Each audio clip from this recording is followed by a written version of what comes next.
Today, we're going to break down a really fascinating piece of litigation. It's a second amended notice of appeal, filed by someone representing himself. Now, on the surface, it looks pretty standard for a foreclosure case, but when you dig in, you realize this is a carefully built challenge aimed not just at one ruling, but at the very foundation of Idaho's entire foreclosure system. And yeah, you better believe legal scholars are taking notice. They're calling this one of the most sophisticated attempts they've ever seen of its kind. And that's really the key here, right? This document strategically takes a personal fight over a house and blows it up into a huge, high-stakes constitutional debate. It's forcing a conversation that goes way beyond this one specific case. And this right here, this really shows you the heart of the conflict. On one side, you have Jeremy Bass, a homeowner without a lawyer, fighting for what he says is over $300,000 in equity. And on the other side, well, you got the foreclosure machine, a whole system of corporations and laws designed to be fast, efficient, and importantly, to keep things out of the courtroom. It's a classic David versus Goliath setup. So to really get what's happening with the legal strategy in this appeal, we first have to understand the battlefield. How in the world did a single foreclosure escalate into a full-blown constitutional challenge? Let's dig into the backstory. Okay, this timeline is so important for understanding the foundation of the appeal. First off, Bass claims he was actively trying to pay off the loan before the sale on February 29th even happened, which kind of makes you wonder, why was the foreclosure necessary at all? Then, and this is crucial, we have police reports from April and then again the next January, both confirming he was still living at the house. This directly torpedoes any claims that he just abandoned the property, which is a really key point in these kinds of cases. All of this leads right to the appeal we're talking about today. Now, let's look at the auction itself, because this is where things get really spicy. Bass isn't just saying it was unfair, he's pointing to some very specific, very serious red flags. We're talking about allegations of bidders coordinating behind the scenes, getting inside information, and then there's the wildest claim. People showing up with pre-printed checks for the exact final bid amount. I mean, how is that even possible in a legitimate competitive auction? This is the kind of stuff that his entire fraud claim is built on. And through this whole ordeal, Bass has been a pro se litigant. It's a fancy term that just means he's been representing himself, no lawyer. And believe me, this status is absolutely central to the constitutional argument he's making. We're about to see why. But here's the kicker. It's not like he wanted to be his own lawyer. This number, over 125, that's how many law firms Bass says he contacted for help. They all turned him down. This creates a situation he calls being perforce pro se, meaning he's forced into it by circumstance, not by choice. And that is a crucial distinction that he uses to argue for a little more leeway from the court. All right, so let's get into the appeal document itself.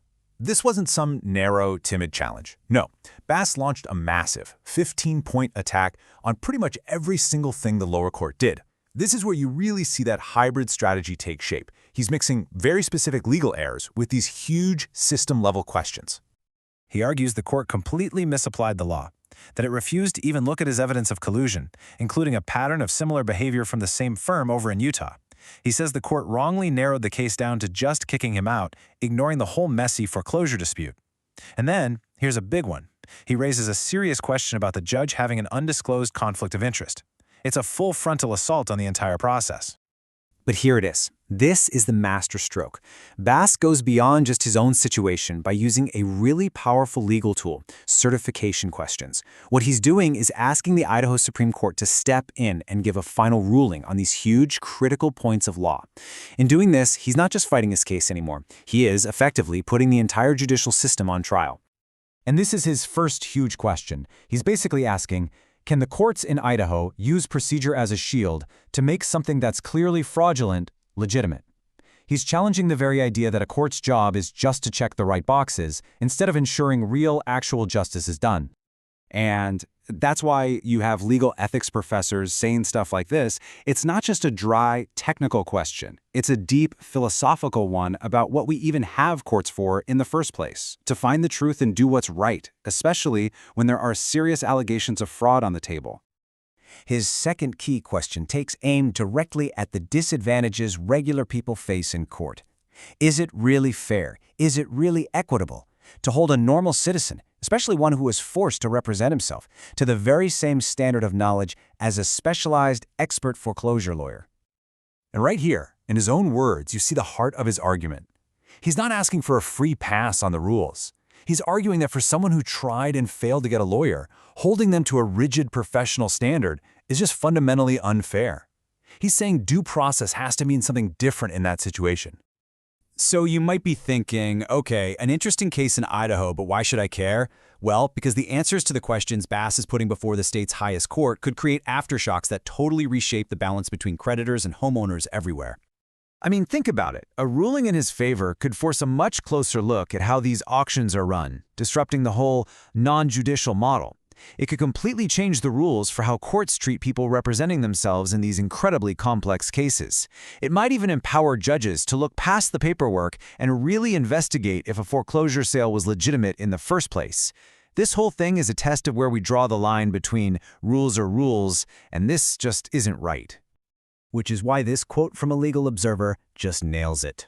This isn't just an appeal, it's a challenge. It's a constitutional gauntlet thrown right at the feet of Idaho's entire judicial system, forcing it to confront some really hard questions about its own purpose.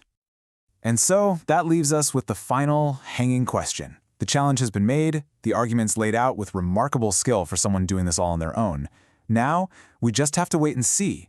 Will the Idaho Supreme Court pick up the gauntlet and actually grapple with these huge questions about fairness, justice, and the very function of the law itself?